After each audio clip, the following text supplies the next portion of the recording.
In the year 2020, a red panda and a talking sandwich began a podcast called Chatsunami. As the podcast grew, they began attracting the attention of the dreaded podcast bots. Now, in 2022, beginning their third season, they must make their way through all of the Terminator films.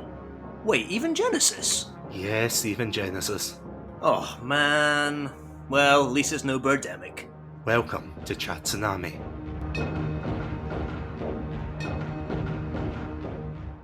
Hello everybody, and welcome to the penultimate episode of Terminator Month. My name's Satsunami, and joining me for the genesis of this episode is the one, the only, Adam. Adam, welcome back. Good morning, Satsu Nation! My name is Adam, his name is Satsunami, and welcome to our podcast, where we're not afraid to shake things up, get a little crazy, augment humans with robotics. So come join us and let's dive in. Adam, what are you doing? Well, I mean, Satsu, come on, we're 3 seasons in now. You know the old rule in entertainment. 3 seasons in, time for a reboot. And let me tell you, market studies conducted using real real human beings demonstrate that the one thing that people hate is consistency. Can't argue with those facts and figures from an anonymous source. From very, very anonymous, but also well-respected Skynet Analytics. Was this written by David Cage by chance? Oh no, David, he's onto us. Quickly, get out of here. Shut it down. Hide yourself behind that curtain. Well, it can't be any worse than the podcast, but in fact, no, sorry, I take it back. So, yeah, by that very, very subtle opening.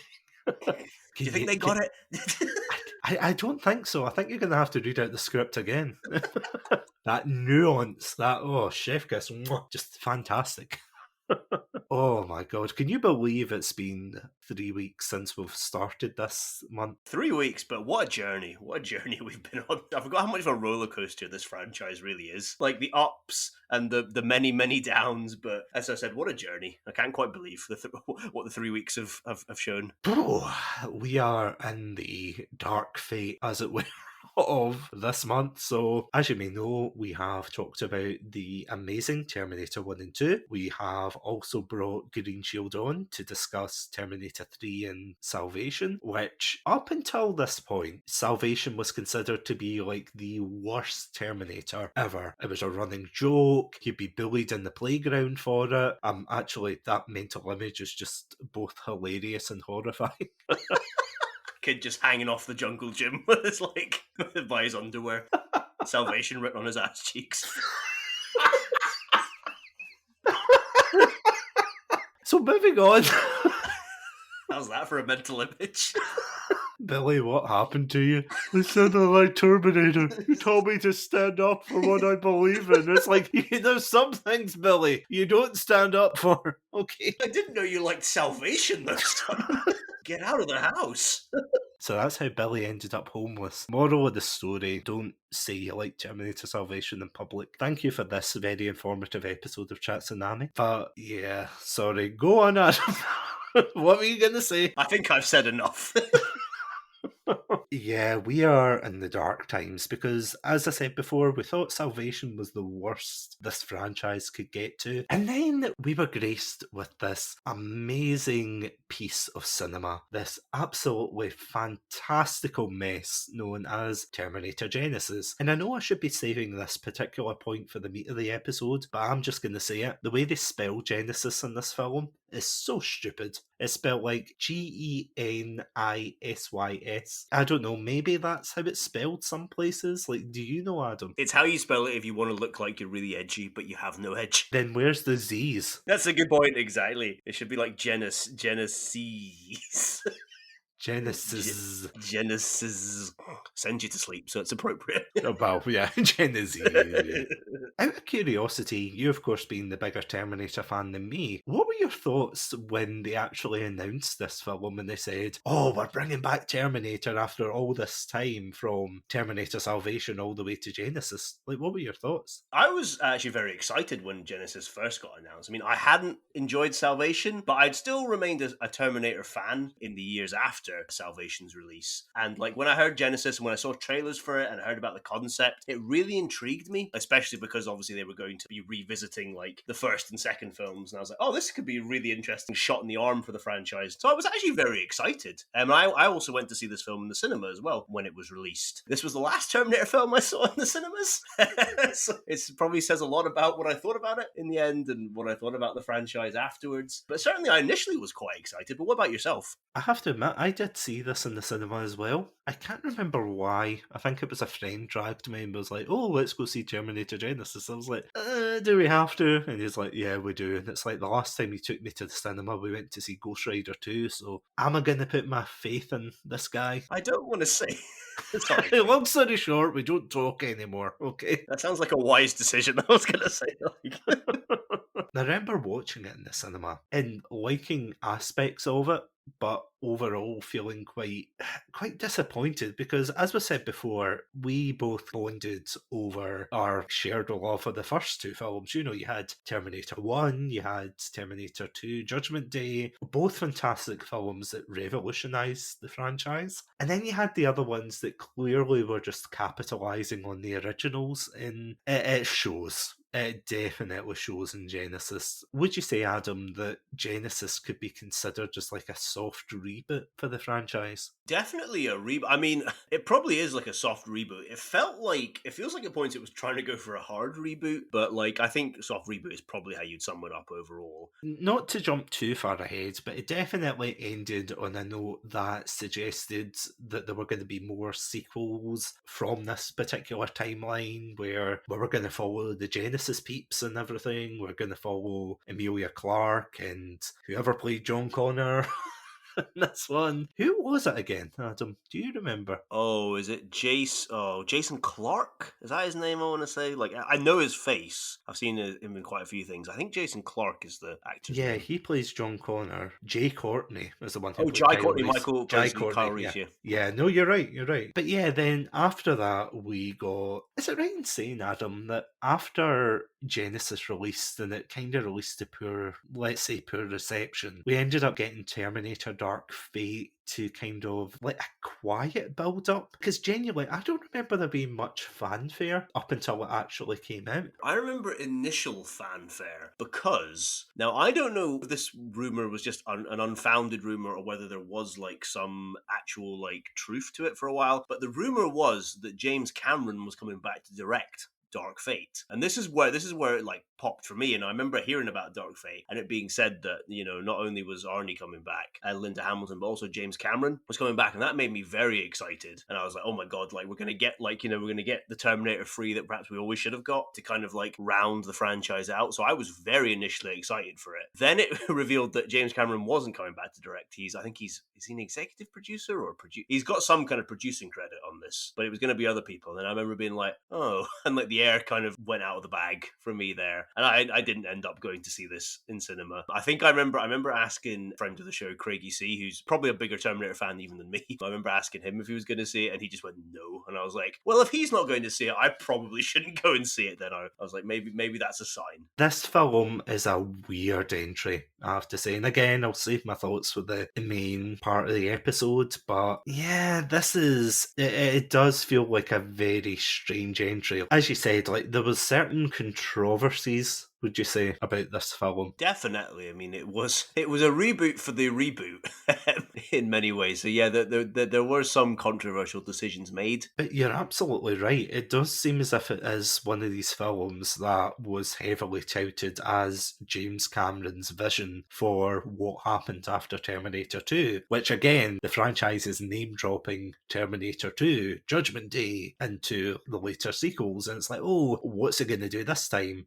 But you know what? Without any further ado, will we jump into the Genisys and the dark fate of this franchise? For one last time, let's do it. Well, we're going to sneak around the podcast bots for hopefully the second last time. And as we do, we'll listen to these transmissions and we will be right back.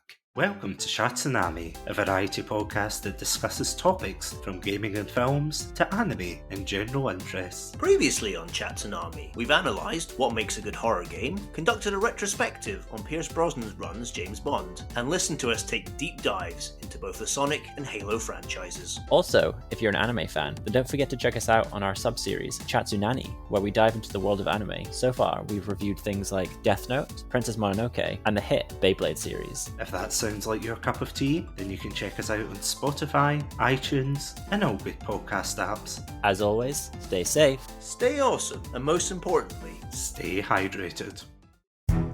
Hello, my name's Alan.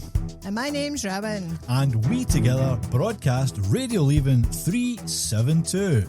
It's a podcast. Oh, sorry. They're absolute garbage at this. Hello, my name's Alan. And I'm Robin. And this is Radio Leaving 372. A podcast from our pub shed in our garden, the Buckety Scooty. And we're available across all the platforms that you listen to your podcast on. So join in and listen to our inane banter. Thanks for listening. Bye. Adam, this is your favourite part of the episode. What is Terminator Genisys all about? okay, so, good start there by me. So, Let's reboot it. oh, no. Hey. That was a deliberate fluff by me just so you could make that joke. It's okay, guys. We'll reboot it and we'll get an older Satsunami and Adam in. G.I. Courtney will replace me in this episode. We all get Wait, then who's replacing me? Amelia Clark. Oh, man. Well, okay. It could be worse. Okay. No, I'll take that.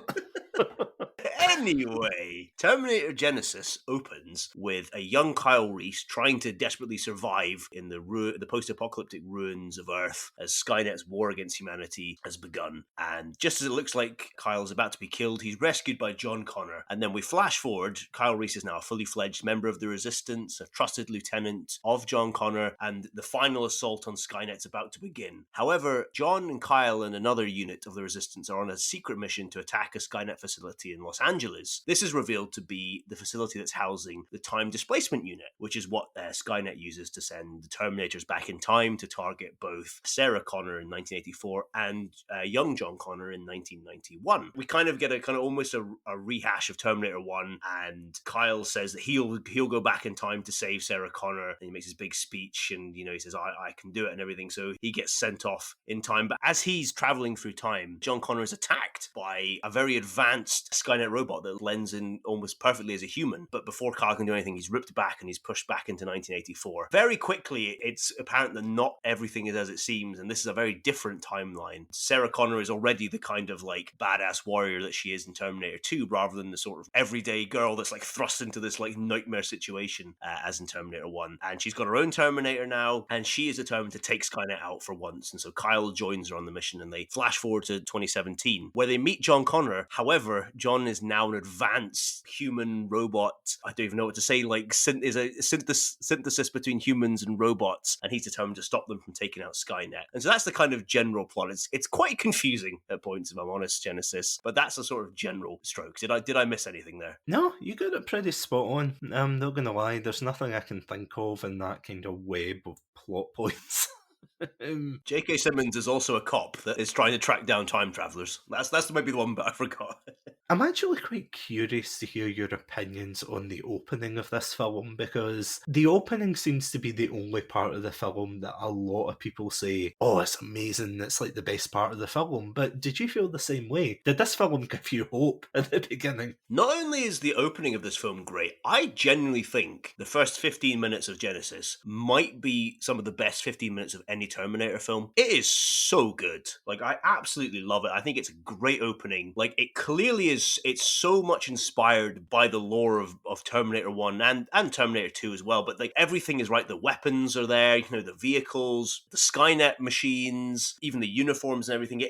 The tone is there and everything. It really feels directly taken from those early films. And I absolutely adore it. I think it's great. I think it's a really good retelling of that side of, the story, which we didn't get to see in Terminator 1. We only kind of heard about it from Kyle. So it was really great to see that. Literally, if I was to make a Terminator film set in the kind of post-apocalypse after sort of Skynet's war, honestly, I would would probably make something very, very close to these opening 15 minutes. So I think they're absolutely spectacular. What about yourself? Well, they got the lasers back. That's all I'll say. The lasers. That's all you asked for.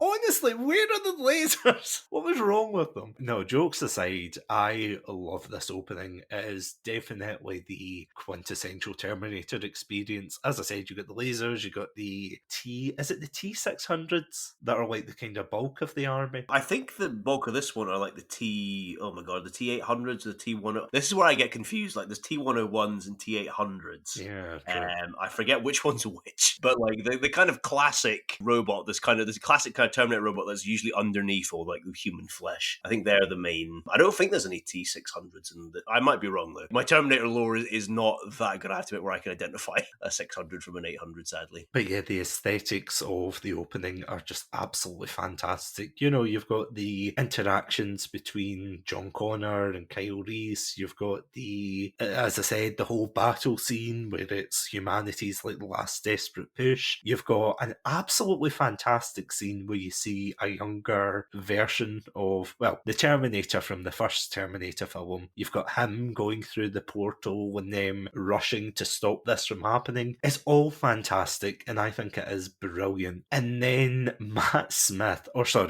Smith, as he's credited in this film, comes out of nowhere and grabs John Connor just as Kyle Reese is travelling back in time. And personally, I feel as if that's where the film started to go wrong. Like, would you agree? Or is there any particular point in this film you would say kind of failed as a whole? So I think overall you are right. That definitely is the point where things do start to go downhill. When I first was watching this film, I'll be honest, I was still kind of with it. You know, even if this is like a kind of horror facsimile of scenes from the original Terminator, I still really enjoyed seeing like kind of like recreations of the early scenes of Terminator 1. So I was still with the film for probably the next maybe 5-10 minutes because I enjoyed watching the kind of recreation of those scenes. I kind of enjoyed as well some of the, I enjoyed seeing the T-1000 again, watching him chase Kyle and Sarah and Pops and stuff. So I was kind of with it there. And then for me, it was once they kind of jumped forward to 2017 was where the film really started to lose me properly. But I mean, looking back at it now, you are completely right. And that the minute Matt Smith shows up, that is the point where the film does just start to take a nosedive. I completely agree with you, though. The recreations of the scenes from the first film are done so well.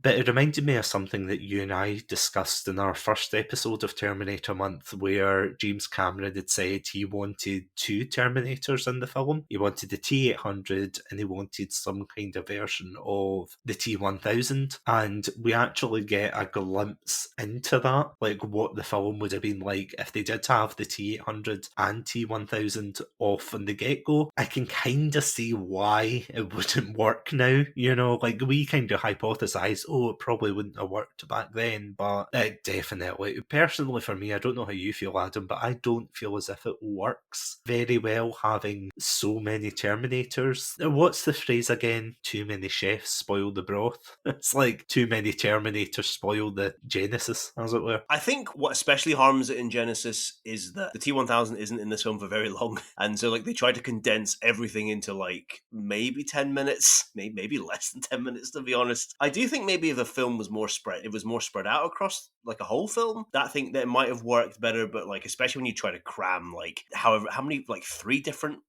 different fight scenes between like 3 different Terminators, because we obviously have Pops, and then we have the T-800 being sent back as well, so we have like 3 different Terminator fights going on. So it's too much, I think, in a short space of time. It kind of just overwhelms you. It seems as if they want to do all the callbacks in the first like half hour. Is that right in saying? Because I'm trying to think what they cram in, because they cram in, of course, the actual scene where they get sent back into the past. They have the recreation of the scenes from the first Terminator. We've got the T-1000 from Terminator 2. Yeah, we've got all these kind of snippets and Easter eggs and things, and then, yeah, kind of after that, they just shove those to the side. It almost feels as if they're saying, okay, now these fan moments are away. We're going to focus on our own story here. And I don't know, did you get the same vibe from that? Yeah, definitely. I mean, it's funny watching Genisys again, because it's clearly made by people who like have watched Terminator 1 and understand it and have like some kind of reverence for it, because you said they do pay good homage to it, and they do, especially in that opening 15 minutes, they really do get the kind of tone of it and everything. But I don't know if they may have reverence for the film, but I don't think they have love for it. It very much feels, again, like as much as we're getting moments from Terminator 1, Genisys again feels like it's trying to be a clone of Terminator 2, and I just don't think the tone of Terminator 1 doesn't really fit with the tone of Terminator 2. They're quite different films, which I think is a benefit for both of them, but trying to mesh them together really doesn't work. And then especially, as well, as you say, like once that bit's done, it's like, right, here's our original story, and then you're like, oh, I'd rather you just kept doing the fan service, to be honest. Yeah, because up until he gets to the department store, and that's when we encounter the T-1000 for the first time, there's that whole sequence, and then we are, of course, introduced to Sarah Connor. And I hesitated there because I'm like, it's a character called Sarah Connor, and yeah, well, going back to you, because I know I keep throwing it back to you, I'm hesitant to give my full views on this, but okay, I'm going to rip the band-aid off. What did you think of Emilia Clarke as Sarah Connor in this? Because she's one of the most iconic characters in this series. So when I first saw Genisys, I wasn't a huge fan of her portrayal. Rewatching it, I actually think Emilia Clarke does an okay job. I don't think she's bad in the role. I think she really tries, and I think she gets a lot of the character down. My issue is, I find it so difficult to separate Sarah Connor from Linda Hamilton. Her portrayal, particularly in Terminator 2, is just etched into my brain, and I really struggle to think of anybody else as Sarah Connor. As I said, I guess in our first episode when we started Terminator Month, like Linda Hamilton's portrayal of Sarah Connor in Terminator 2 is one of my favorite like acting performances of all time. I think it's absolutely it's fantastic. So it just, for me, it feels like Emilia Clarke, the shoes are just too big to fill. She just can't do it. And for me, it's not really anything to do with her specifically. I think it's just how great Linda Hamilton was. But what about yourself? Yeah, no, I completely agree with that. She is obviously a good actress. She does do all right in this role, and I feel as if she was any other character, she would be able to pull it off all right, but you're totally right. It seems a bit weird that, obviously they have to introduce her at some point, but it seems weird they introduced her at the exact point that all the pandering and the homages, as it were, to the past films are going on, and then all of a sudden, I was about to say Linda Hamilton there, all of a sudden Emilia Clarke in a big truck like smashes through as if, oh, this ain't your granddaddy's Terminator, it's a new one, I'm Sarah Connor now. It's like, you know that scene out of Captain Phillips where it's like, look at me, come with me if you want to live, and you're like, no. Where's Linda? Linda, are you in there? On the back of the van. Are you in the back of the van, Linda? No, instead we get another returning star. Oh, of course.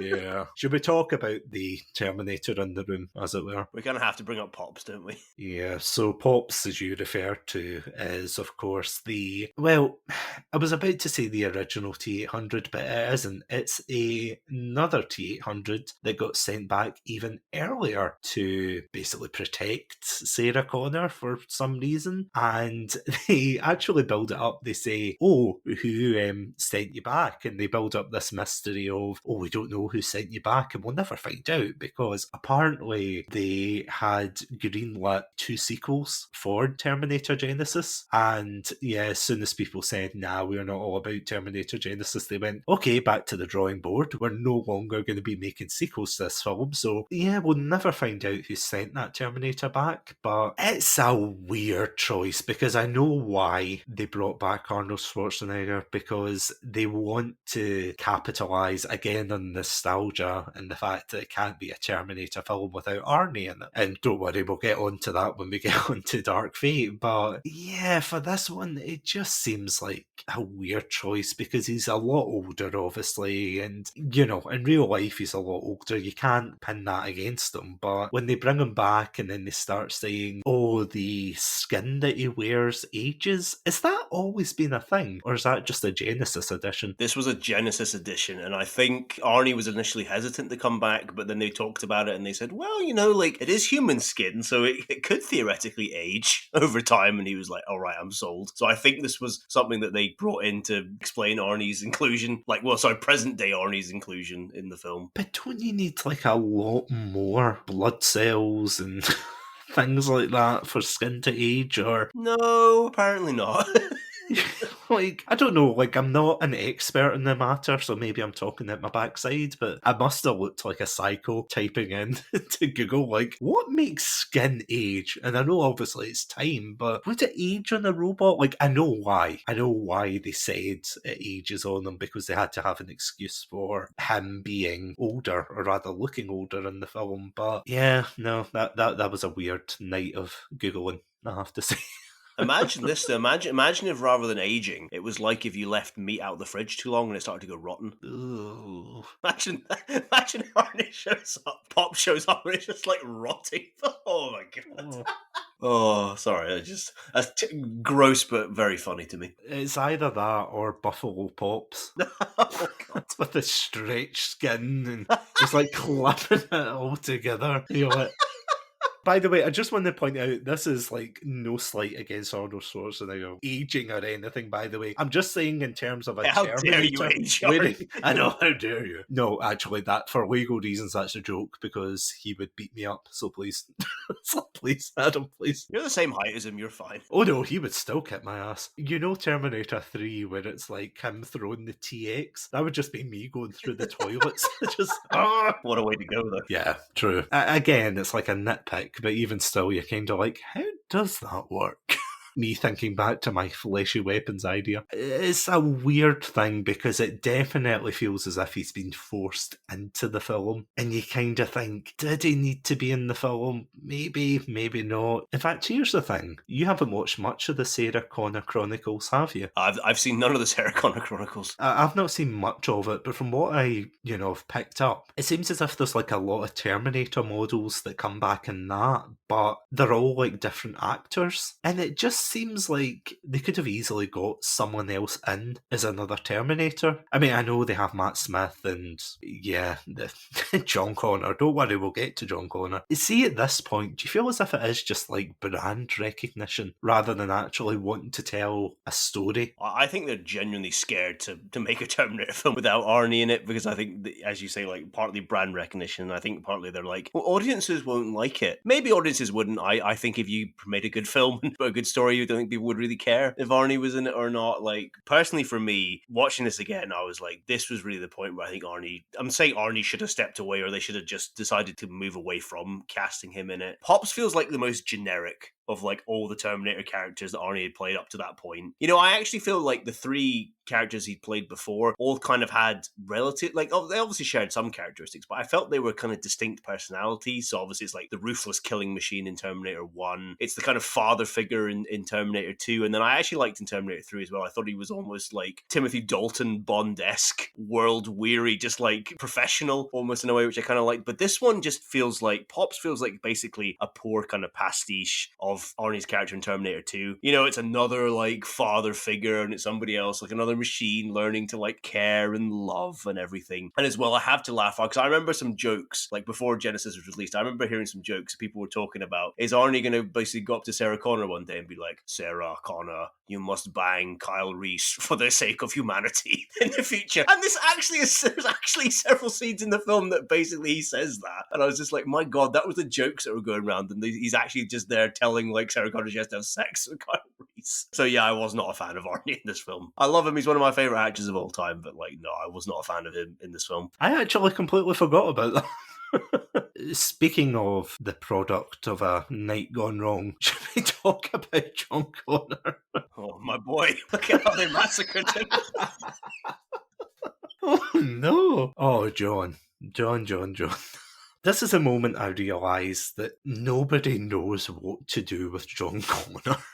I'm going to be honest. As I said in the very first episode of Terminator Month, Terminator 2 seemed like such a success, and everyone was like, oh, it's amazing. You know, you've got the T-1000, you've got the T-800, you've got all these like cool gimmicks and things like that people kept saying, oh, do you know what we're going to do? We're going to just copy Terminator 2 going forward without, referring back to the OG original source. Well, technically, except for this one, but I don't like the Terminator in this one. I think it's called the T5000 or the T6000. 5,000 models too much, in my opinion, but nah. So basically what happens is John becomes, as you said, he becomes like this hybrid between machine and man, which could have been a really interesting thing to dive into, except he's basically just a wizard. He has nanobots, which is like Hollywood speak for we can do anything we want under the facade that we're actually doing something techie and oh look, it's based in science, and it's like, no, it's not. It's like, what are you talking about, nanobots and all this rubbish? What did you think, Adam? Did you like him? Please tell me you liked him. The first 15 minutes of Jason Clarke as John Connor, I loved. I thought, this is the perfect characterization of John Connor. This is everything that I love about the character, where it's like a mythical figure.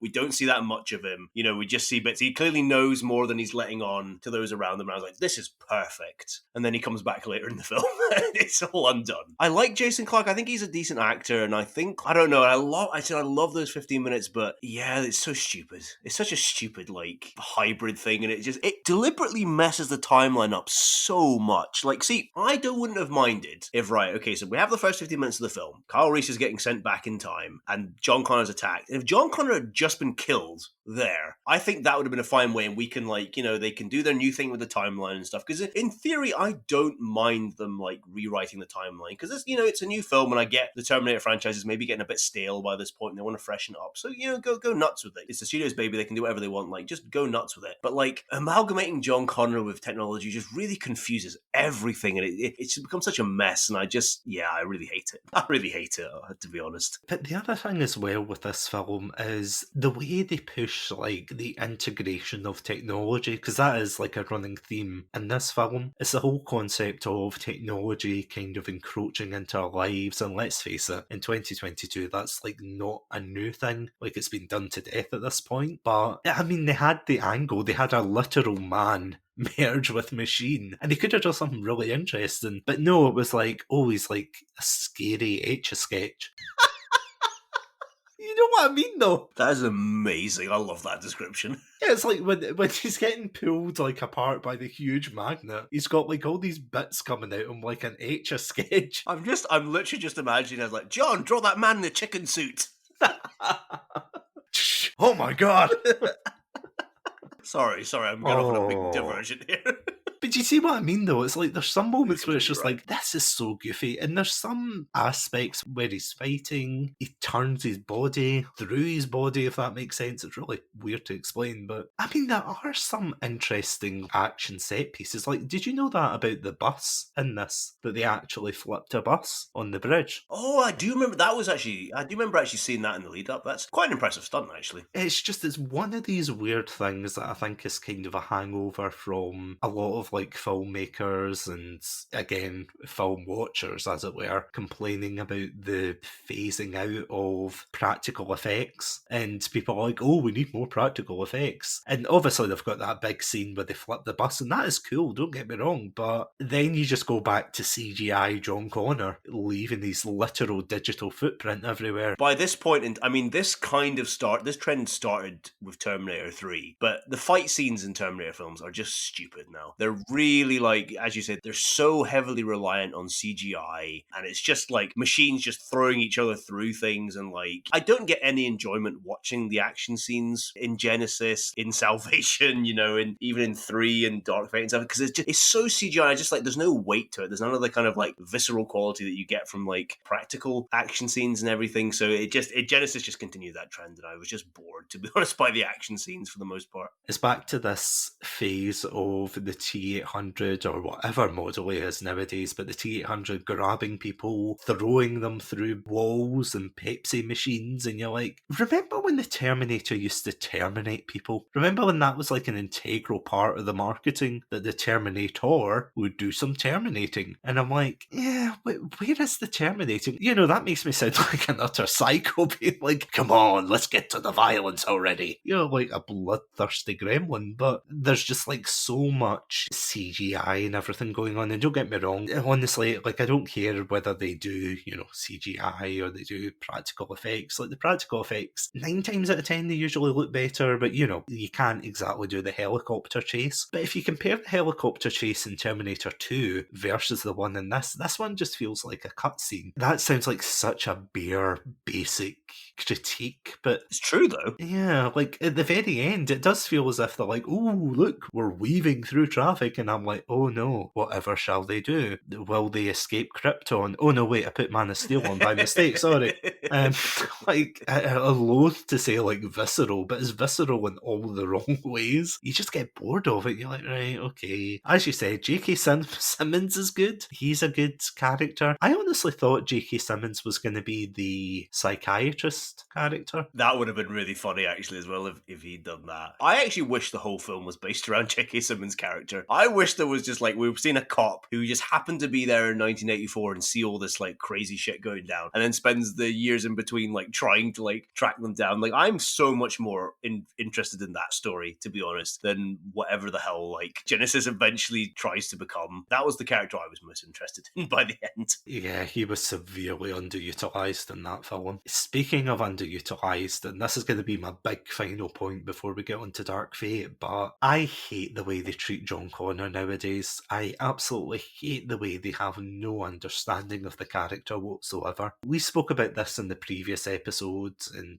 you know, even the episode before, where John Connor is a mythical figure. Think of any prominent historical figure and like the legend and the legacy put behind them. And this is going to sound like a weird one to bring up, but it's almost like if you had films about William Wallace, okay? Like not even Braveheart, but films about William Wallace, let's say, as a historical figure. And then the more and more they made like films, the more they were like, okay, we don't really know what to do with them. I don't know, in the third film of the franchise, he's like throwing chamber pots at people and everything and throwing them through the castle, and then eventually they're like, okay, we're bored of this character, let's just kill him off and replace him with, I don't know, his parents. And you're like, well, where are you going with this kind of thing? And it does feel like that with John Connor. It feels as if they made like this really cool historical figure, but after Terminator 2 they had no idea what to do with him, so he was quite whiny in Terminator 3. In Terminator 4 he was Christian Bale. They kept focusing on him, so they were like demystifying him, and the more time you spent with him, the more you thought, okay, I actually don't like John Connor, to the extent they were just like, okay, let's kill him off then. What are your thoughts on the character, Adam? Because I know obviously you're a bigger fan of the franchise than me, so how did it feel to see your childhood's idol get massacred right in front of you?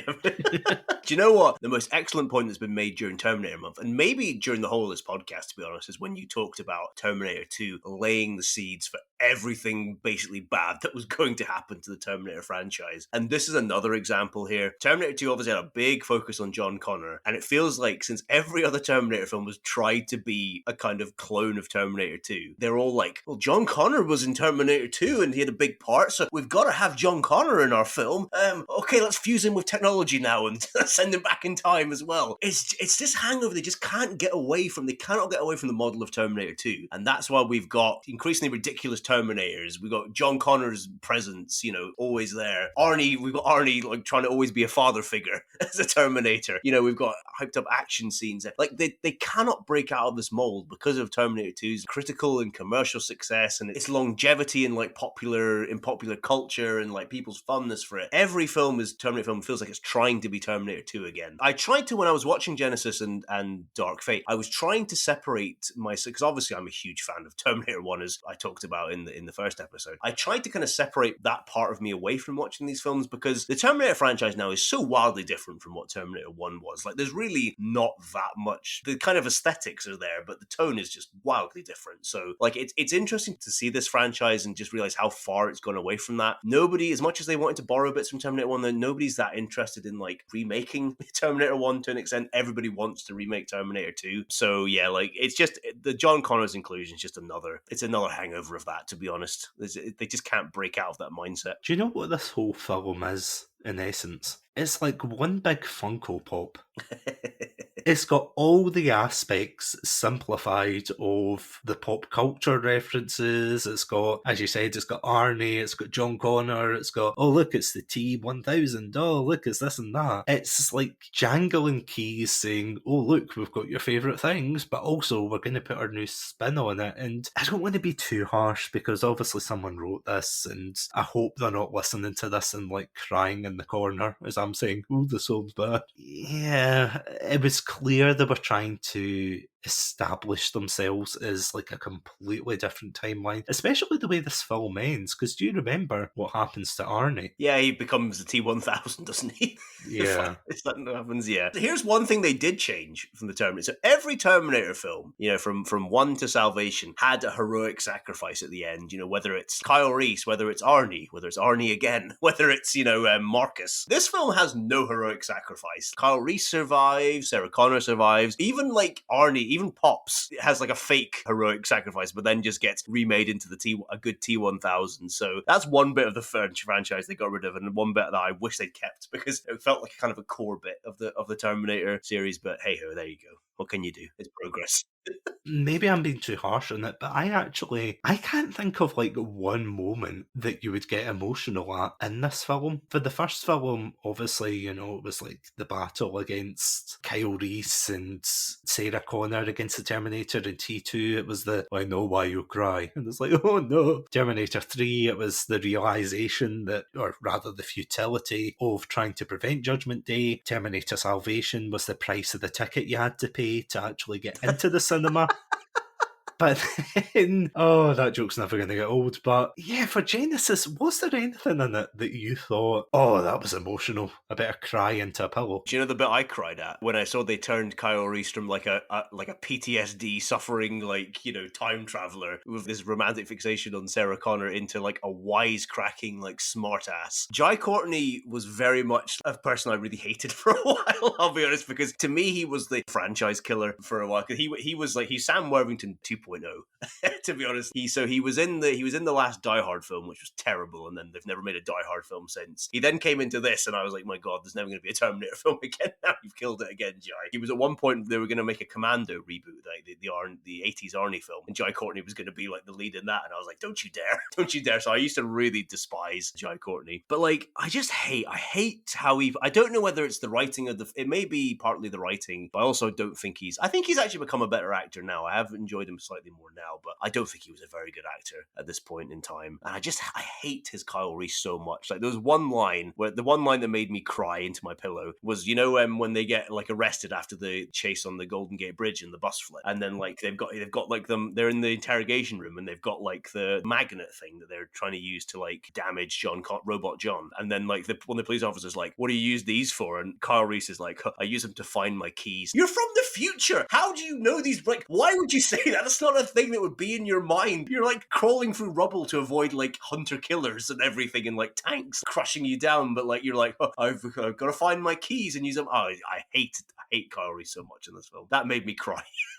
That's a really good point, though, because if you compare it to the first film, which this film is adamant in doing, Kyle Reese in the first one was like this, as you said, this world-weary person from like this dystopian future. And I mean, technically they do hint at that at the beginning, because there's a conversation between John Connor and Kyle Reese, and they're talking, and John says that Sarah Connor is a waitress, and of course he turns around and says, what's a waitress? And I thought, okay, that's quite a nice touch, you know, because obviously he wouldn't know what a waitress was, considering he's from this like hellish landscape. But it didn't feel as if there was any desperation. Like at the very beginning, they set up such a good moment of, oh my god, it's the final push of humanity versus the machines. What's going to happen? How they're going to stop these Terminators and everything. This is the literal genesis of the franchise. And then for some reason, it keeps cutting to a kid who has, I don't know, an Oculus Rift that he's going to open. We never find out what Genisys is, do we? It looks really, but like I would have hated to have got that as a kid. I've been like, can I play games on it? It's like, no,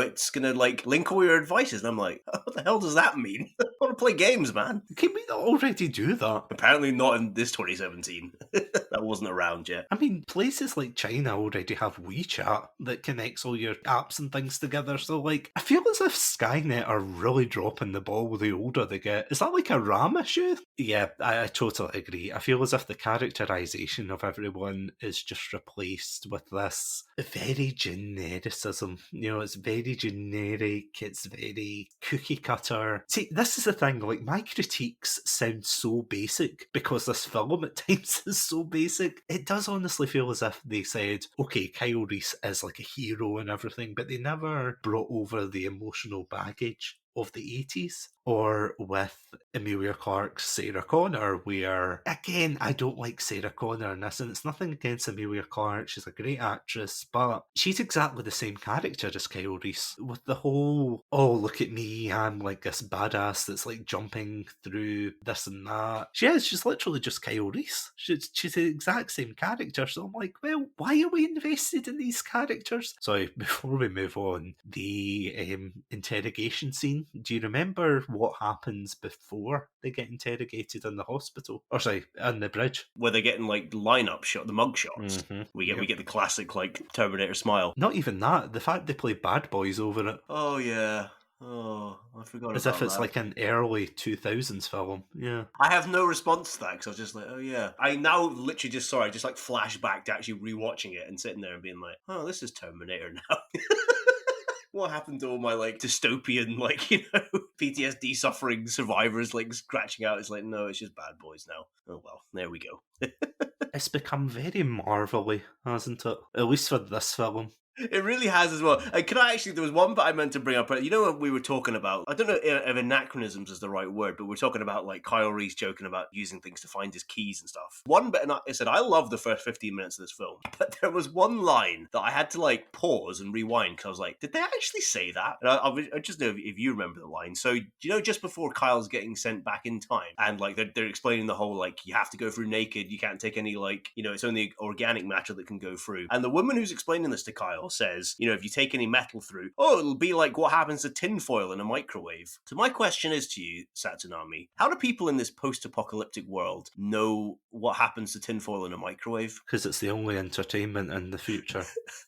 I mean, other than watching fire in a burnt-out TV, like... Where are these microwaves working? Where are working microwaves? And do you know, I exactly thought of that scene in Terminator 1 where the TV is like, there's the fire in the TV and people are watching. Is this great scene. I'm like, so apparently there's just all these working microwaves around the corner where you can just rustle up some popcorn if you're a little bit hungry, once you're getting chased by the HKs. Also, can I just say that's like the worst appliance you could ever have if you're trying to hide from machines. Like, can you imagine, right? Okay, picture the scene. There's like a family in the Resistance. They hear the hunter-killers and the drones and everything overhead, and they go, shh, don't make a sound. And all of a sudden, all you hear is a ding, because the father of this family decided he had the munchies, so he wanted popcorn, and now his family's dead because he wanted popcorn. It's like the post-apocalyptic Super Bowl's on. I've got to have some popcorn to munch while I watch it. You mean the post-apocalyptic fire's on? Exactly. Oh, it's my favourite. I can't wait to see they left on a cliffhanger last time. It's like Columbo all over again.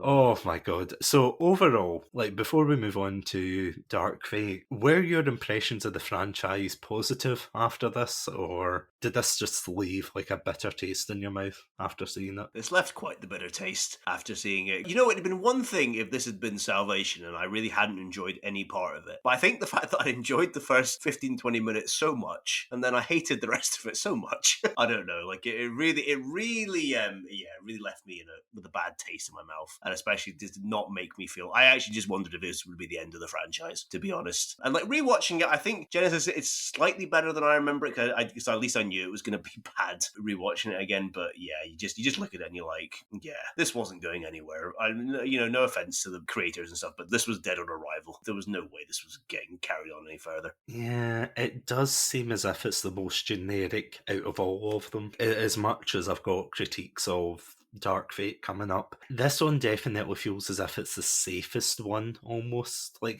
don't get me wrong, there's some real stupid decisions in this film, but it was obvious, or rather it was clear, that they wanted to reboot this franchise. They really wanted to make this into a new trilogy. They wanted to take it in a different direction, but I mean, to take away the fundamental aspects, like John Connor especially, because that's the thing, they obviously must have thought in some point, oh, people are sick of the John Connor storyline, and the retaliation for that as well. Of course we're tired of it, because you haven't done them right. You should just keep them in the background, along with the popcorn and the tinfoil in the microwave. You should just keep them in the background. This one isn't the best. It's generic. I would go as far to say it's the most generic and cookie cutter of the franchise. But speaking of one that isn't as cookie cutter, but definitely breaks the mold for all the wrong reasons, will we move on to Dark Fate? Let's do it. Let's round off our retrospective. So Adam, what is Dark Fate about? Oh God.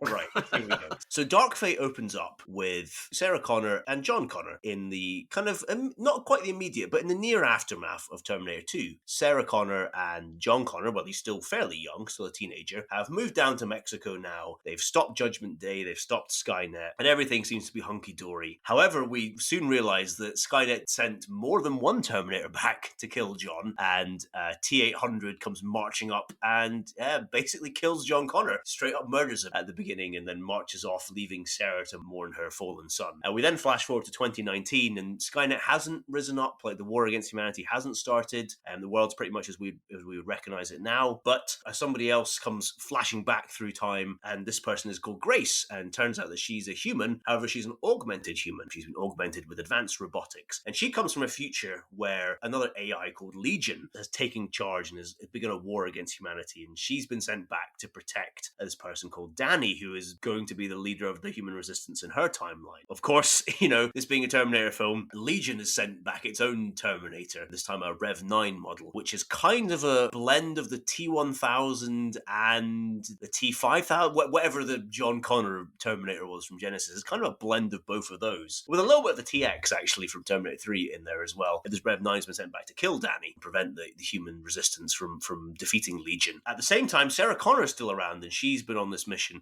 to eliminate all Terminators, and she keeps getting this random information that sends her to points in time when Terminators are going to show up, and she takes them out, and she joins up with Grace and Danny to protect them, and then they begin their adventure to stop Legion and to keep Danny safe and to protect the fate of humanity. And Arnie's also there because, of course, he is. It's a Terminator film. Arnie's there? I bet you were shocked when you saw Arnie show up. I mean, I was shocked and or appalled.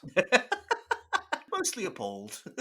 Mostly appalled, less shocked. I'm going to be upfront with you. I don't like this film. As an entry into Terminator and just the film in general, I really didn't like it. But before we go on to why I'm such a sourpuss in this regard, let's talk about the intro, because as you said, the whole intro, I feel as if, is the moment that both gives an identity to this film, but also kills the film right off the bat, where they're chilling down in South America, and then 2 seconds later, oh no, another Terminator, which is like... So here's the thinking of Skynet, okay? They send back the T-800, doesn't do the job. They send back the T-1000 because they must think, oh well, the T-800 isn't up to scratch, we'll send a more advanced model. Doesn't work. So my question, Adam, is if you were trying to kill someone as like a evil AI in the future, why would you send last year's model back? Because that model is clearly somebody's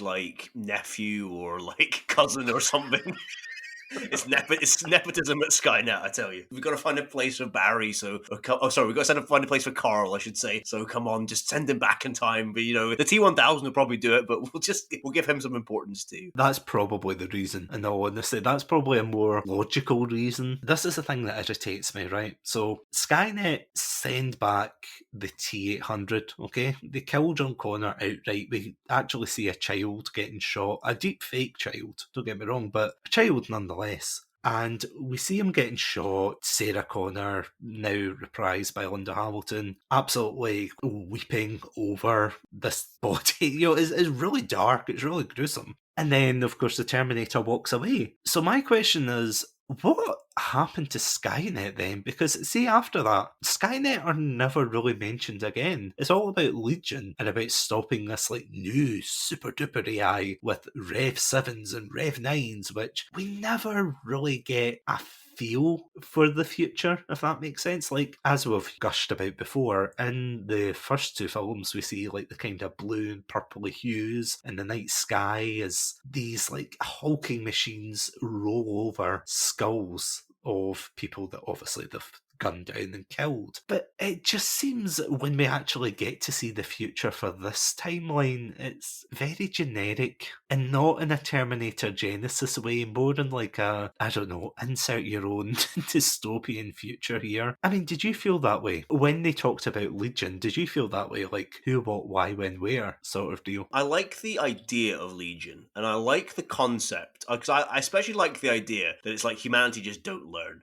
We stopped Skynet, but some other people are going to be like, oh, well, we'll create an advanced AI. And I kind of like the idea of humanity just repeating its mistakes and everything. I think that's a good idea. You're completely right. Those scenes in the future are so generic and they tell you absolutely nothing about Legion. And you're right. It's just this, what are you supposed to, why am I supposed to care? It literally, rather than making Legion its own sort of unique thing and differentiating it from Skynet, it feels like Skynet 2.0, but a bad copy, a pirated copy of Skynet, basically. There's no unique identity, no unique brand to it. It's just, they're out to kill humans again because that's what these AIs do, don't you know? Haven't you seen the other films? They miss an absolute golden chance to do something kind of unique and something interesting, and it really hurts the film, as you say, because why do we care? Why am I supposed to care? What is Legion? It's just something that you've told me to care about, but I refuse to. I refuse to care, sir, until you give me actual solid proof why I should. But there's actually a scene later on where I think, is it Danny goes to visit her brother in this it's like a factory to make cars, and you see this machine doing his job, and they have this very generic, oh, they're stealing our jobs. Took my job. He took my job. And you're like, really? Is this as much as we're gonna dive into this? Because yeah. It genuinely is. It's okay, so are you going to expand on that? Is there going to be a creepy AI that's taking over the machines? No, it's just another Terminator terminating. There's your dash of social commentary for the film. Back to ripping off Terminator 2 again. As I said before, and I will stand by this, it feels as if they just plucked the worst bits of Terminator 2 and then they shot John Connor in the face and went, yep, call it a film. Can you imagine, though, being a fan for so many... In fact, don't imagine, because we are fans of the film. We're living it, man. Exactly. Waiting so long from the 90s just to see the true successor. You saw Terminator 3? Not great. Saw Salvation? Nah, I didn't like it. Saw Genisys? A bit generic. So this is the one that's apparently the true successor to Judgment Day. You get to see your favourite characters. You get to see Linda Hamilton. Maybe you'll see John Connor. You get to see Arnold Schwarzenegger. What are they going to do? And then you see, all right, they de-aged Eddie Furlong and shot him in the face. Oh, is this where we're going with this, James Cameron? Poor Eddie Furlong, he's been through enough, You didn't need to do that to him as well, Jesus. Yeah, you don't have to de-age him and then shoot him, for God's sake. I hope he at least got a paycheck for that. I don't know this for a fact, but I don't know if they brought him in for the facial capture. Well, I mean, he doesn't look... no offence to him, he doesn't look anything like it. No, not as a child. I mean, I'd love it if they'd brought him in now just to do that bit. Just tried to make him look like a kid. That would have been funny, but... Yeah, I genuinely don't like this opening. I will say this, it's eye-catching, but that's about it. Do you know what it feels feels like one of those fan made, like, don't get me wrong, the quality of it's great and everything, but it feels like one of those fan films that you would find on YouTube where it's like the dark ending of Terminator. You know, it doesn't feel as if it's like, again, not the production value is really high and everything, but in terms of the storytelling, that's what it feels like somebody's fan fiction. And it's like, really? Is this where we're going with the Terminator franchise? As a way, if you just wanted to like properly reboot this series and just go in a completely different direction, this is like the best sort of like gut punch opening to go with, as you say. Just like, bam, John Connor's dead. Right, forget Skynet. We're doing something completely different. And I'm okay again with that in principle. What I'm not okay with then is doing that and like making it look like it's going to be this whole different thing, but then continuing to basically try to remake Terminator 2 once again. Commit to just doing something completely new with it. And, you know, we can forget everything that's happened previously, or else just be upfront and be like, yeah, we're trying to make Terminator 2 again. Please give us money. You're completely right. We get the wacky Terminator hunting Danny down, who is now... They do this whole thing where they say, oh, it's because of, you know, she's like the next Sarah Connor, which, don't worry, I have a very significant point to make on that. Yeah, of course, it turns out she's the saviour of humanity, and they make a big point of protecting her against the Rev 9. The Rev 9, all I'll say about the Rev 9 is, I like the fact that the Rev 9 terminates. I have to admit, like, watching this film, I went, finally! After, like, the T-800 throwing the other Terminators through toilet cubicles and throwing John Connor through the... I don't even know what you call that in Salvation. The prison factory. Exactly. Yeah. The gulag. It was good to see, like, not good. Again, that makes me sound like a psycho, but it was really... You just want to see people get murdered. I mean, what's wrong with that? It's false advertising if you go into a film called The Terminator. And he's, raising a child? Yeah, exactly. I mean, what next? Like, going into Citizen Kane and there's no Kane in it. You know, come on. They're not even citizens of this country, damn it. Again, yes, as of this episode, I've still to watch it. I will watch it. It's interesting to see that they got a more violent model. Don't get me wrong though, I really don't like the gimmicks of this one, because people say, oh, it's cool that he can split his exoskeleton and he's like actual skin off, and it's like, travelling back in time must have been a bitch with that. Obviously, you know, you have to have skin to travel back in time, as per this universe, and maybe they've like worked it out. Can you imagine they send the Rev 9 back, but they only send the skin part back, and his exoskeleton's just... Oh shit! Right. Wait, no, the skin comes like flying through from time, but then like when the body comes through, it's just like tinfoil because it's been in the microwave. Do you think that's what crashed in Roswell? Yes, that's the theory now. That's why people wanted to rush Area 51. They wanted to know the truth. Show us the Rev 9. Another thing that I thought was quite funny, because, as I said, this film is set in South America. In particular, it's meant to be set in Mexico. And I thought that was interesting, not starting it in, you know, America as usual. They do start in Mexico with, what's her name? Danny... Oh, I don't remember her second name, I'm sorry. I was about to say Donnie Trejo, but it's not... Danny Trejo? What are you doing here? Oh my god. Come with me if you want to let... No, I can't do it, Donnie Trejo.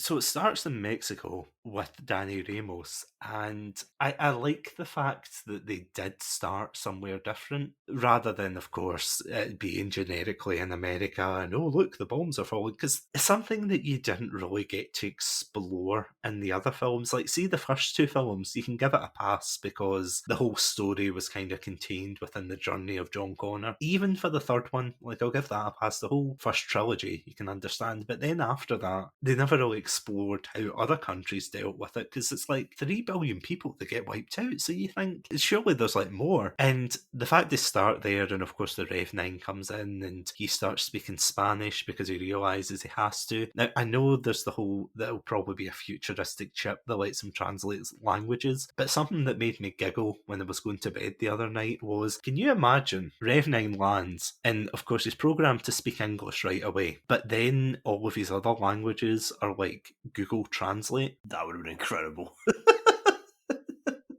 Where is woman? It's like, I'm sorry. Well, have you done like a Duolingo one or something? Must kill for streak. It's like, what are you saying? You like my arms? It's like, I don't know. You trying to kill me or ask me out? What's going on?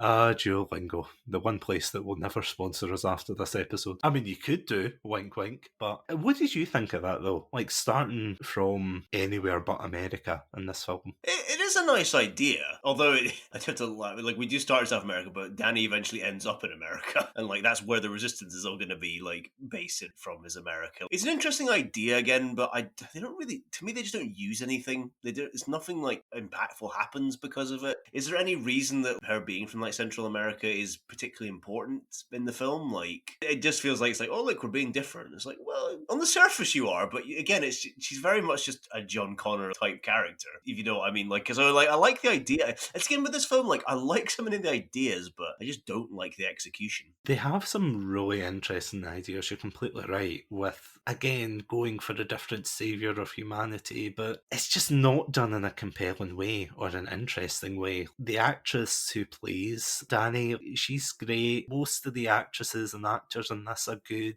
but the characters themselves are just very annoying. Like, going back to one of the other ones, Grace, who is this film's Kyle Reese, where she is being sent back in time to protect Danny from the Rev 9. Can I just say, she is the worst protector I think this film has ever given us. I would take old Arnie over her. You'd have Pops before. I would genuinely, I would have Pops protecting me over Grace, because it's established in the film that I think she gets injured, so she has to have all these like cybernetic enhancements that boosts her abilities. Like, she can run super fast, she can, do all these things, but it like tires her out easily, and she needs like medication to keep going. And why, Adam? Why? Why? I think this would have been a great chance to have gone again, and maybe I'm just too much of a fan. If I'm just being too much of a fan of the first Terminator film here, please just tell me. But this felt like it would have been a good chance to go back to that model of like human versus machine again, and that's something. Although the first film's done it, none of the other films have done that, so it'd be quite unique to go back to that. But again, they're like, well, no, like Terminator 2, it was machine versus machine, so let's augment Grace and put all these things in so we can have these ridiculous fight scenes again between the Rev 9 and between Grace. And so, but like they're like, oh well, we'll put some like because she's like a machine and everything, we'll put some frailties in so she overheats and she needs to have medicine and everything. And it's just you're just, as you say, you're just like, why is this woman gone back? She's got a lot of like liabilities here at the end of the day. Like, it doesn't feel like a very good person to send back, with all these kind of issues and these problems and everything. Also as well, like, Grace is a straight up psychopath in this film. Can I just say, right, okay, the Rev 9, as you pointed out, the Rev 9 does a lot of terminating in this film, but he also doesn't terminate people who aren't like a threat to him or aren't in the way or anything like that, and he even shows some actual, I'll say, quote unquote, care towards human beings. Like when when he crashes the helicopter into that guy's shed and he walks out and he's like, sorry about your shed, and just like walks out without murdering anybody. Let's compare this to Grace. How many people does Grace give internal bleeding, concussions, like hemorrhages to, like, throughout the film? Because she, like any human being who gets like even as remotely inconveniences her at any point, she'll like smash their head into the floor or to the wall. The bit where they cross the border and then the Rev 9 crashes the drone into the area where they are, and Grace is injured and she's getting like examined. She's getting examined by doctors, like by people who are trained professionals to do this job of examining people. And she wakes up and she's like, did I tell you could examine me? And she just beats the crap out of this poor guy who is literally just doing his job, and she's like smashes his head into the wall. So he's definitely like, his brain is like hemorrhaging away now. He's clearly dead. And then she just like backhands this other woman and she's got augments. That woman's probably broken her jaw and everything. I was just like, Grace is like a straight up psychopath in this film, and I didn't find her a very likable character, I'm going to be honest. And plus part of me is like, why doesn't she tell Danny what her purpose is? I feel like Danny might have been more willing to accept her protection if she'd just been like, oh yeah, I'm here to protect you, and by that you're going to be the savior of humanity in the future. But she keeps refusing to tell Danny, and Danny's just like, keeps putting herself in harm's way, and I'm like, as you said, just a terrible protector. To be honest, would you follow someone who their first introduction was shooting your dad? Do you know what? That's a fair point. Not even any warning. Like, it's just like, oh yeah. That's literally the first scene we see them interact with one another. Danny's dad comes to visit her. Of course, he's been killed by the Rev 9. And just as a side, I just want to point out that this actor, it really took me off guard because, as I mentioned in past episodes, there's a particular Spanish show that I watch called Money Heist, or La Casa de Papel. And one of the actors, or rather the actor who plays Danny's dad, is a guy called Enrique Arce. And he is is like he plays one of these kind of slimy and sleazy guys who like has affairs and things. It's really a good show. Like, go watch it. But as soon as I saw him, I was kind of like, Arturo, what are you doing in here? You should be in the bank, kind of thing. And then he gets shot in the face. But going back to my previous point, it seems baffling that you get to see him blasted away. I just remembered the way she does it. She shoots her dad, and then she like runs up and grabs her, and is just yelling in her face, "That's not your dad! That's not your dad!" How would you process that, Adam? I don't think I would.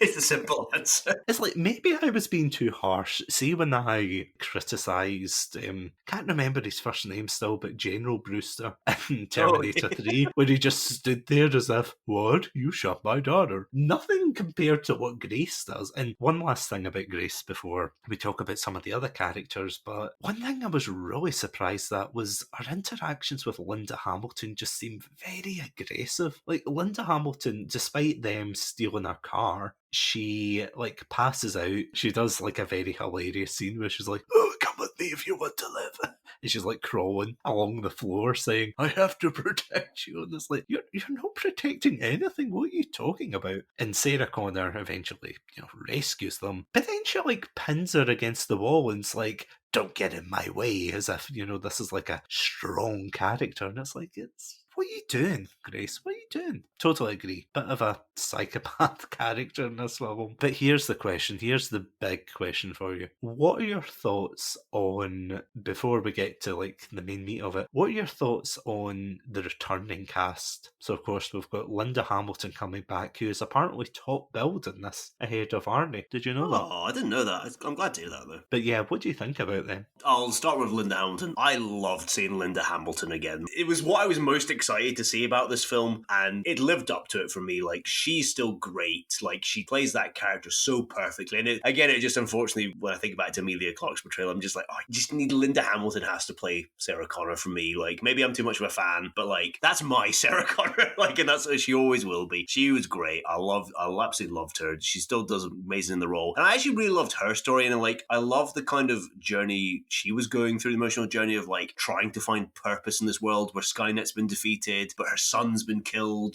just trying to like go on day by day, and then she finds this new purpose with Danny, and then she obviously like learned to coexist with Arnie's character and with Grace and things. So she was great, and I absolutely loved Linda Hamilton. I think she's still great. She's still a great actor. Like, she does great in the role, and she was just a joy. She was my favorite thing in this film, and I was just I don't have anything bad to say about her in this film. I thought she was great. When it comes to Arnie in this film, I said I kind of found Pops quite boring in Genisys, and like I didn't really care for Arnie's inclusion in that film. I think I might actively hate Arnie's inclusion in Dark Fate. I really don't like it. And honestly, I think more than anything, his role in this film is what sinks it for me and what really drags it down. This felt like the most shoehorned way to put him into this film, and it makes literally no sense to me. Again, his character is a poor copy of his character in Terminator 2. So again, it's another father figure. What was great about Terminator 2 was watching the journey of this machine like adopt this role and like learn to kind of care about John and about Sarah and everything. That was a great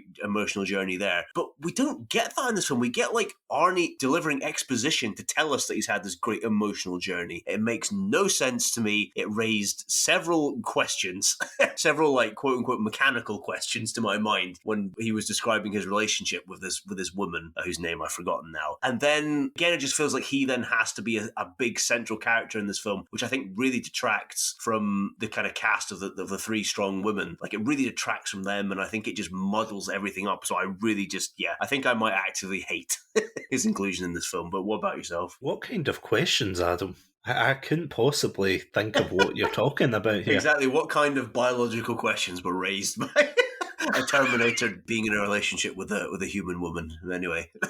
Watch the film and maybe certain questions will be raised to you. Well, going back to Linda Hamilton, again, she does a fantastic job in the role. I can't really say too much against her. She, as I said, she did a fantastic job, and I feel as if this film has too many plot, well, maybe not too many plot threads, but too much that they were gonna expand on, but then they just cut it dead in its tracks. So, you've got the whole Danny storyline, you've got the whole thing about Legion, you've got Sarah Connor grieving over her child, and that's like a really strong thing. If we followed that story and then included Danny along the way with Grace, that would have been really cool. But again, they were more focused on re-establishing the franchise with Danny, who of course has less experience than John Connor, and both characters, both John and Danny, just aren't fleshed out at all, even though they've been promoted as being these massive figures. While Linda Hamilton does a fantastic job, it's just such a shame that she doesn't have like the story to back that up, because she has some like scenes again with the T-800 that killed John Connor, but yeah, and again with the T-800 it makes no sense. Like, why would Skynet send back a second Terminator first of all, and then why would they send an older model? It makes zero sense. It makes absolutely no sense, and you're right, it just feels absolutely shoehorned into the story, into the plot. I don't like it, I have to say. I really don't like the way they included him in it, and obviously they do it for the brand recognition. And also, if the T-800 kills John Connor, why did that result in Legion becoming a thing rather than Skynet? Because there's a conversation where the T-800's talking to the Rev-9 and he says, I come from a future where, things didn't end too well. And it's like, well, first of all, how would you know? Because you were sent back, you jammy bastard. But second of all, would he not be wiped out by the paradox? Like, in Genisys, there's a throwaway line about that where, John Connor says, I can kill my parents and it won't matter if I exist or not.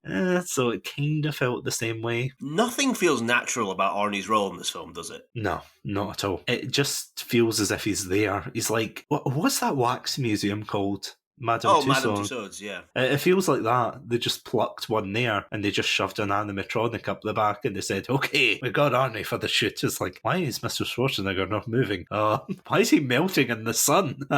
Quickly, he's been in a relationship with a woman for 20 years and raised a child. It's all good. Go, go, go. Here's the thing though. I know he said like platonic relationship, but would a Terminator not be cold to the touch? You know what I was thinking as well today? Did he have to practice hugging? Surely if a Terminator, like, even if it doesn't mean to, like, crush a human, surely just, like, a Terminator's natural force would probably just, like, crush a human being, whether it meant to or not. So did he have to, like, go out to the forest and, like, practice hugging trees and stuff to get, like, the right amount of force so he knew how to hold not only his platonic partner, but also, like, this young child that was, like, a part of his life now? Did they even establish, though, why he wanted to become more human? No! This is the thing, see, this is why I hate it so much, because, as I said, there's nothing organic. There's no organic growth for this at all. It's literally just shoved in. It's like, he's basically, they're like, he's the character from Terminator 2 is what they're trying to tell you. But like, the minute you stop to think about it, you're just like, this is so stupid and makes absolutely no sense, and has like, there's nothing in the Terminator lore that has shown us previously that like a machine could organically do this. It kind of made sense in Terminator 2 because he had the mission to protect John. His concern and care developed from there. But like, why would the machine do this organically? It has no reason to. It's not the right material for this film. It's just a huge anchor around its neck that just, I can't enjoy this film like fully because I'm too busy thinking about all these questions. As I said about how a Terminator practicing hugging things and imagining it in a relationship, I just can't get past these questions. It reminds me of a socially awkward person playing like a dating sim for the first time. Do you think that there's like a dating sim like program he's got into?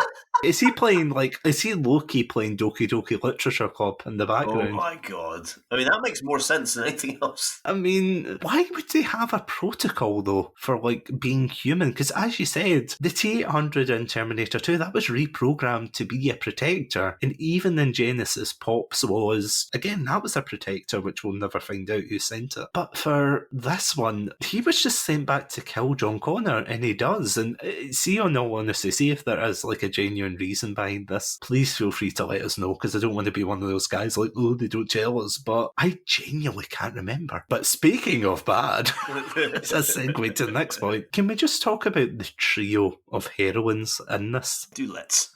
I feel as if this was a very purposeful marketing tactic in this, rather in the run-up to this film, where they had 3 female characters who were very strong archetypal figures. You know, you had Sarah Connor, you had Dani Ramos, and you of course had Grace. The last name I don't think they told you. No, I don't think they gave any kind of name. Nah, probably not. Grace Smith, let's just say. But no, in all seriousness, that was like a very focal point. Like, do you remember that when this film was getting advertised, that those 3 characters were like obviously other than Arnie, like you expected Arnie. It's like going into your grand's house and expecting like Mint Imperials to be there.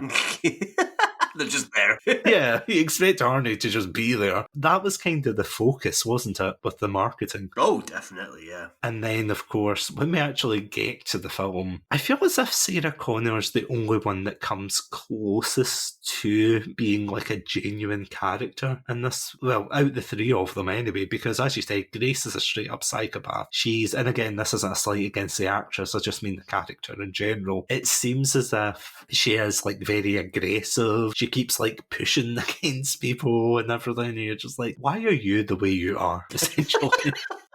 Good question. Dani's alright. She's not a bad character, but she's not really memorable. Do you agree with that? Yeah, Dani's very milquetoast to me. Like, she's not really given that much to do. It's kind of like that you're going to be important, but you're not really important in this film. She's not really given that much important stuff to do. And then, like, I feel as well, the bit that harms as well is we do get one scene of her in the future where she first meets Grace and she saves Grace from being murdered by these other humans. And she gives this impassioned speech about we should be fighting the machines, not each other. And again, like, I think it kind of goes back to that way of that I don't think you should overly show mythical figures. I don't think that's always the best idea. I think it does chips away at their presence and everything if you show them too much. Possibly, I just don't think that scene is great. I don't think it's filmed very well, so it doesn't really come across as that impactful, or as impactful as it really should be. But that's really the only big like thing she gets to do. She does feel like the third wheel between, like, trapped behind Sarah Connor and Grace, and it's a real shame for somebody who is supposed to be the savior of humanity in the end that is relegated to this almost secondary role. And that only gets worse when Arnie shows up as well, because then he starts to hog like the screen time and everything. Well, yeah, that's true. Where he talks about his like carpet business. Or sorry, is it curtain business? Drapes Sorry. as well, I forgot about Drapes, that. that's it. Yeah. A celibate drape salesman. And it's like, wow, this like fantastically humorous moment pinpointed perfectly in the film where the opening was a child getting killed. Thank you, writers. Thank you for that. That's me being facetious. I'm not saying you can't have a film like this and not have any humour or anything, but yeah, it just kind of feels misplaced. But one of the things that, and this is something I was kind of talking to you about off recording, but one of the things that I inherently loathe about this particular film is basically the way Sarah Connor interacts with Dani and the way she basically demeans herself in the grander scheme of things. I don't know for a fact, because obviously I wasn't there when they filmed, so maybe they had a fantastic time filming this, but there's a particular scene where they're sitting in like this van and they're trying to sneak across the border and they're talking about, oh, why does the Rev 9 want to kill me? And Sarah Connor says in a very cynical tone, oh, they want you for your womb and your uterus and everything. And I hate that line, and the reason I hate it is because it completely simplifies the struggles of the character in Terminator 1 and 2, because as we've said before, Sarah Connor was just a waitress, living a very normal life. She did things that someone in the 80s would do. She went to work, she woke up, she had a routine, and then all of a sudden her life was completely turned upside down, and then she had to transform into this like warrior figure and become more than Sarah Connor. She had to become someone who would be a protector, be a mentor, and she imparted all this like wisdom and things to John Connor. So the reason, or rather the only reason John Connor became the saviour of humanity was because of Sarah Connor, because they could have easily like killed her off in film 2, but they didn't. They made her this fantastically strong character, and to just turn around in this film and say, oh, it's because of your womb, oh, look at me, I'm Sarah Connor, the only thing I'm good for is pumping out babies, it just is that really wrong with me. And I get why they did it, because they wanted to be like, haha, plot twist, Dani's the saviour of humanity. And again, it's this thing where it's like, you're showing too much of Danny being like, hey guys, let's work together. And it's like, oh, okay, we're going to sing Kumbaya and put on the microwaves of harmony. I don't know. Before we go on to the ending of this film, what were your thoughts on that? I basically agree completely with what you said there. Not only do I think it kind of cheapen and diminish Sarah Connor's character, but as well, as you say, like, it's obviously they're trying to be like, oh, I bet you think Danny's going to give birth to the savior of humanity, don't you? Oh, I bet that's what you think. Well, guess what? She's the savior of humanity. And I'm like, no, I could see that coming. Like, you telegraph, you signposted this so much by constantly referring to this whole issue of giving birth to somebody that I'm like, well, clearly it's not going to be that. So I think it fails on both those levels. So yeah, completely agree. I'm just imagining the director being like, you thought she was going to pump out another John Connor, didn't you? You sexist. It's like, no, I saw the twist of middle. You sexist. That's what it feels like, though. It does feel like that way. Like, you couldn't think of a woman leading the resistance, could you? I'm like, no, I could. I've seen Terminator 2. I've seen plenty of, like, strong, well-written female leads, you know, and everything. I just wish you'd put some more of those into your film, to be honest. You pointed out an absolutely hilarious point towards the end of this film.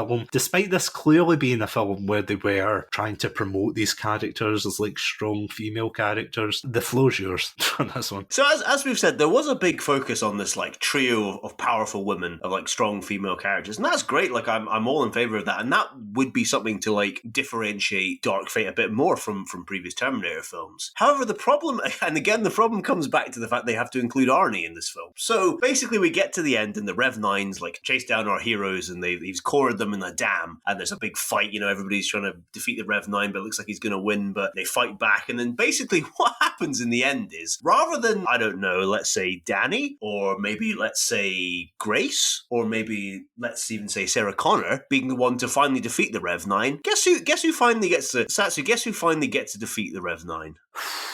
Ooh, that is a tough question. Is this going to be in the trivia episode next week? Yeah, so in this film with 3 very strong female leads and Arnie, which one of the 4 gets to defeat the Rev 9? I'm going to go with... Wait, no, sorry. I know. No, I'm going to change my answer. It was James Cameron. Oh... Exactly right. James Cameron comes out of nowhere and takes him out. No, of course it's Arnie. Oh, it couldn't be anybody else, could it? Arnie gets the final kill on the Rev 9, and he gets this full, proper, emotional, like, poignant death scene where, you know, he's sacrificing himself again, and isn't he the true hero? As Danny and Sarah Connor watch on and idolize and like, thank God that Arnie was here to save the day. And what is also Arnie's character's final lines? Do you remember his final line? Is it for John? It's for John. John Connor. It's not for Danny. The savior of, you know, the actual savior of human race. Now, it's for John Connor, who died at the beginning of the film. And at the same time, so as Arnie's had this amazingly, like, poignant, emotional death scene, poor Grace, who, like, let's be honest, should have been the one to kill the Rev 9, because it makes the most sense, you know, to have her do the heroic sacrifice, you know. She gets the most horrific death, which is also, like, very quickly done, where basically she's badly injured by the Rev 9, and she tells Danny to, like, basically remove her power cell, because that can be used to, like, basically vaporize the Rev 9 and finally destroy it. So Danny basically, like, cuts open Grace's chest and, like, shoves her hand, like, directly into it, pulls out her power core in the most, like, undignified and pretty horrific death, to be honest. But we don't have any time to, like, focus on it. The camera quickly cuts away and we've got to get back to watching Arnie finally defeat the Rev 9. And then after Arnie's, like, poignant death where, like, the light goes out, you know, in his eyes and everything, and he's done his For John line, the camera pans back to be like, oh, and don't forget Grace died as well, and isn't Grace a real hero too? I was absolutely shocked that that's how this film ended, which was based so much around this, like, trio of strong women. The fact that it was Arnie that gets, like, all the emotion and all the poignancy and gets to get the final kill. I was absolutely baffled why they went for that decision. I completely agree with you. Mirroring what you were saying there, the fact that they do have 3 strong female characters and they keep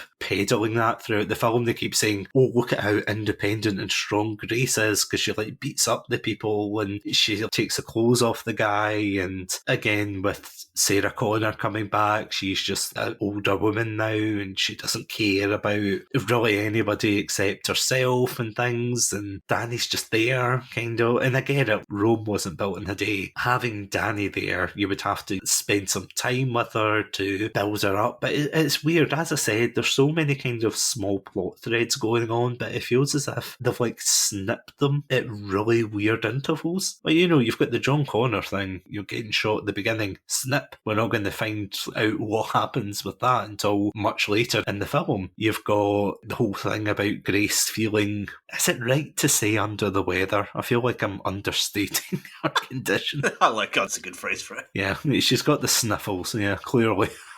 Which, see if she had the sniffles, that's why you would send her back, not if she has like a physically debilitating condition where it's like, I need this particular drug, which I was going to say she should have taken some back with her, but in fact, no, hold the phone. Okay, I'm going to backtrack here a moment. So, remember how we talked about the first film and how rustic it was? You know, you had like the fire in the TV, you had people literally like scurrying like rats under the city and things. They had like nothing. But in this film, they have the means to make cybernetic augmentations on people. Yeah, it's not quite the plucky resistance, is it? Could they not have like installed a system that would like automatically pump, like an insulin pump or something, you know, that would just automatically pump the chemical she needs for travelling back in case she takes like, you know, she takes a funny turn? Or am I thinking too much into this? Do you know what? I'm glad. I was really concerned that you were going to pitch the idea again of wrapping like a bag of medicine in flesh, taking it back with Grace. I'm glad you went for like installing a medicine pump or something inside. Well, I mean, half of the Rev 9's in Area 51, okay, so anything's possible. I have to admit, I do like the Rev 9, slightly off topic, but I do think the actor did a great job of that, and at times he's a bit intimidating, but again, that just falls into the kind of trope of, oh look, it's a gimmicky Terminator again. Yeah, going back to the main trio of women in this film, I don't know, it annoys me because the potential is there. I wouldn't be annoyed if I didn't care. And don't get me wrong, there's some elements of this film I'm like, okay, I'm just fatigued at it, but I mean, I really want to see a strong female character in these films. We've obviously got Linda Hamilton as Sarah Connor. She's fantastic, but the other two just fell far too short, in my opinion. But as a closing statement, what would you say about this film? Would you say this is a return to form, or is it just the dark fate that we have been entrusted with? I like the ideas of this film, and I think that like there's a really good concept here. I think it was built on strong foundations. I just don't like the execution of these ideas. It's that way again that like they clearly want. Well, actually, I'm saying that they clearly want to do something new with this franchise, but I'm not even sure if they do now. Part of me thinks that perhaps they do just want to remake Terminator 2, and this series needs to make up its mind about like what it wants to be. Like if it wants to go in a new direction, then I encourage that. To be honest, I say to jettison the past and just do something new with this franchise. Like take it a new direction, new characters, new enemies, new locations. Go for it. Like let's forget the past. Terminator 2 is the demon that this franchise needs to exercise because it's the shadow that nothing is able to escape, and nobody seems to want to be able to escape. Everybody seems to want to remake Terminator 2, and again, this is just what this feels like. It feels like another attempt to copy Terminator 2, and I'm kind of tired. I'm fatigued at this point of watching these films try to copy Terminator 2. I just want them to do their own thing. Not really a return to form, just another frustrating experience, to be honest, I think is the best way to sum it up. In all honesty, when I started this retrospective, I thought that I was going to come away with this thinking, oh, Terminator 2 is the best film ever, it's the greatest of the franchise, and a lot of people do think that, so I don't want to belittle their opinion to be like, oh, you're wrong. But going back to watch Terminator 1, and it was just such a near-perfect film in every way, and then you watch Terminator 2, and don't get me wrong, that's fantastic in terms of action, in terms of set pieces, but again, going back to what we were saying, the fact that all of these films seem to latch on to Terminator 2 because that's the good one, that's the one that people know about, that's the one that they parody in like The Simpsons and all of these kind of shows, and you think, is this good for the franchise? Again, it is. It's like Terminator 2 is just sitting on life support, and it's like, do we need to keep harvesting from Terminator 2, or can we just pull the plug and move on? Because not to say that Terminator 2 is a bad film in retrospect, it's not. It's a fantastic film, but the main issue with these films is they just keep plucking elements from Terminator 2. And the only thing I will say is I do appreciate that they did try something different with like Grace and Danny and so forth. Because when this film came out, there was a lot of people complaining that, oh, it's a female character, oh, wokeism gone wrong and all this rubbish. I don't feel as if that's so much the problem. I feel as if it's more the writing and the characterization that lets this film down, because it would have been cool to see, okay, here's my take on it. Even if the resistance leader of Mexico, maybe, or South America, if you want to like do the entire continent, maybe if they like localized certain people, so you know, you could have certain leaders for different areas of the world leading this resistance against the machines. Correct me if I'm wrong, but I'm saying that as if like there are other pockets of resistances across the world. Is that right in saying? I think, well, Terminator Salvation certainly showed that there were. The command of the human resistance is like made up of high-ranking military officers from like, several different nations. You can see from the dress and everything, and so like it certainly is. I mean, it's not something that the film, I think, outside of Salvation, I don't think many other films have touched on it at all. But I'm not sure if there's like maybe media, other Terminator media out there that does cover that. But certainly there definitely is like a, you know, there definitely is a human resistance out there that is global. But that's the thing, though. I feel as if with the inclusion of Danny, and again, like, I'm not going to jump onto that train and be like, why did Danny replace John Connor? It's not so much I'm annoyed at the fact they replaced John Connor, it's that I feel as if they didn't know what to do with John Connor, and they thought the easy way out was just to kill him off and then just introduce this new character. So you thought, oh, wow, I forgot about John Connor, who has been mentioned and talked about since the 80s. It just seems very misguided. Again, it would be cool to see characters, especially in this franchise, because for the most part, other than Sarah Connor, really the main characters in this franchise are men. You know, you've got, well, I say men, one's a giant robot, come on, and the other is, of course, like John Connor. So, I mean, technically you have Kate Brewster, but yeah, does that count? I think Kate was a step in the right direction. I don't think she was a perfect like character in any way, but I think she was a step in the right direction. But yeah, they did then. It really does feel like it is like Linda Hamilton, Sarah Connor, or bust. Unfortunately, it really does feel like for a good, like, well-developed, well-written female character, and like Grace and Danny are also like. I think as well they are steps in the right direction as well. I just wish this film had devoted more time to both of them to actually like flesh out their characters more. And yeah, it's just. But again, the film just didn't. It does feel like a missed opportunity, but who knows? Maybe we'll get Terminator. What are they on now? 7 now? Well, it's Terminator 6's Dark Fate. That's a good question. What could it be called? Are we going to get some like mumbo jumbo science word like Genisys again, or are we going to get some like time and fate style thing like obviously Dark Fate and like Salvation? They might as well just cut out the middleman and call it Doctor Who now.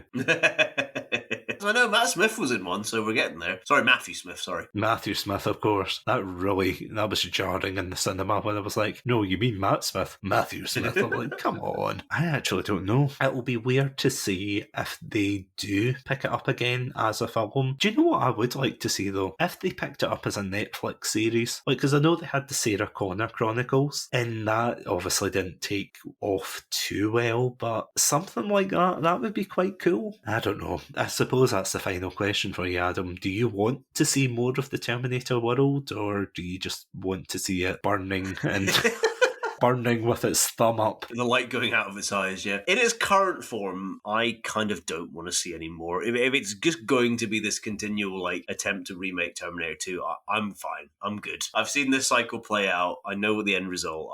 I'm kind of okay with that. Thank you very much. If they were going to do something new and they're going to take it in a new direction, then I am keen for that. And I would be willing to watch more Terminator films that are just going a completely different direction and take some risks and do new things. I get why they don't always do that. I get you don't have to take massive risk. You know, you don't have to like change it into like a rom-com, you know, or like a musical or something like that. But, you know, like you can change the formula, you know, you can make changes to it. And as I said again, like if you make a good film and a good story with well-written characters, like people will come watch it. The people aren't going to be sitting there being like, oh, this is a really good film with fun action and good characters and stuff, but Arnie's not in it, so this is a 0 stars for me. Like maybe there are some people out there like that, but I think most people don't have that mindset. Like if they want to keep it going, please just do new things with it. I'm all for that. You know, like I love Terminator 1 dearly. Like I also am a big fan of Terminator 2, but those films are there forever. Like I can go back and watch those films anytime. I don't need the Terminator franchise to like rigidly stick to the core of those original films. Like it can go off and do its own thing. They can go off and do new things. I'm all in favor of that. But if it's just going to keep repeating, then I'm kind of done with it, to be honest. In the words of Kyle Reese, yeah, the future's not set. Something about fate. Buy your popcorn outside. Yeah. that kind of thing. I use it to find my keys. That famous Carl Reese line, though. Remember that scene in Terminator 1 where he drove a Jeep, like a big 4x4? And then it went on fire and he was screaming and then he woke up. Yeah, because he was where are my keys? Are we retroactively creating the next Terminator? Dude, to where's my Hummer? Oh my god, we are. That was the perfect way to put Arnie into it as well, to be honest. Pretty much, yeah. I feel sorry for him because it almost feels as if it's do you want to come back? And every time he says no, and they'll say, we'll give you lots of money for it. He's okay. Truckload of money. Okay, then. Because, see, in all seriousness, I've got nothing against Arnold Schwarzenegger for coming back to these films. If you were getting paid a ridiculous amount of money just to star in these films, yeah, go for it. Oh god, yeah, no doubt. I would do it. If I became a 80s star, I would definitely keep coming back if it meant a huge paycheck. As you said, it's just a shame that much like Pops and Genisys, it's just the decaying skin of a franchise. It's just peeling off now. It's a shame the way it is going, but as you said, at least we have the originals, and at the end of the day, that's all you can ask for. If people genuinely do enjoy these films, I'm going to be honest, that is okay. I'm not going to sit here and be oh, you like Genisys, oh, you like Dark Fate. If these are films you enjoy, then all power to you. And if you like certain characters, you love Danny or Grace or anyone like that, or I was trying to remember someone of Genisys, J.K. Simmons. You liked Robot John Connor. The Pepsi machine they crashed through. That is perfectly fine. Because at the end of the day, we've all got our own Terminator favourites. And although I think it's safe to say that we both kind of dropped out after Terminator 3, the series kind of fell hard after that. Either way, I feel as if it has been quite the experience going through all these films again. So Adam, thank you so much for enduring all of these films again. No, well, thank you for taking me back on this journey. There were lows, but at the end of the day, I got to watch Terminator 1 and Terminator 2 again, and I can't complain. I can't complain if I get to see those films one more time. And in the day, I think there's things to like in all of these films. Not as much in some of them as others, but at the end of the day, it was fun to watch this again and to have a retrospective. Yeah, to remind myself of how much I used to love, let's say how much I do still have a love for this franchise, and just to remind myself of that and to experience it again. So thank you very much for encouraging me to do that. And thank you again to all the lovely listeners at home listening to our battle against the podcast bots. I feel as if the end of the conflict is very much near. So next week we are going to be doing our final push against them, and we will be fighting really in your terms, Adam. I've devised a grand strategy to win this war, and I'm entrusting it to my most trusted lieutenant, Satsunami. Oh, Satsunami's not here. Oh, man. This is his toaster speaking. All right, toaster, microwave, you're up. Sorry, microwave him. So, yeah, next week we will return for a very special trivia episode as the finale of Terminator Month. But until then, if you would like to listen to our previous episodes, you can catch us on Spotify, iTunes, YouTube, and really any good podcast app. Just look for the Red Panda under the name Chatsunami, and we'll see you there. But until then, stay safe, stay awesome, and most importantly, don't put tinfoil in the microwave. It won't turn into a Terminator. See you next time.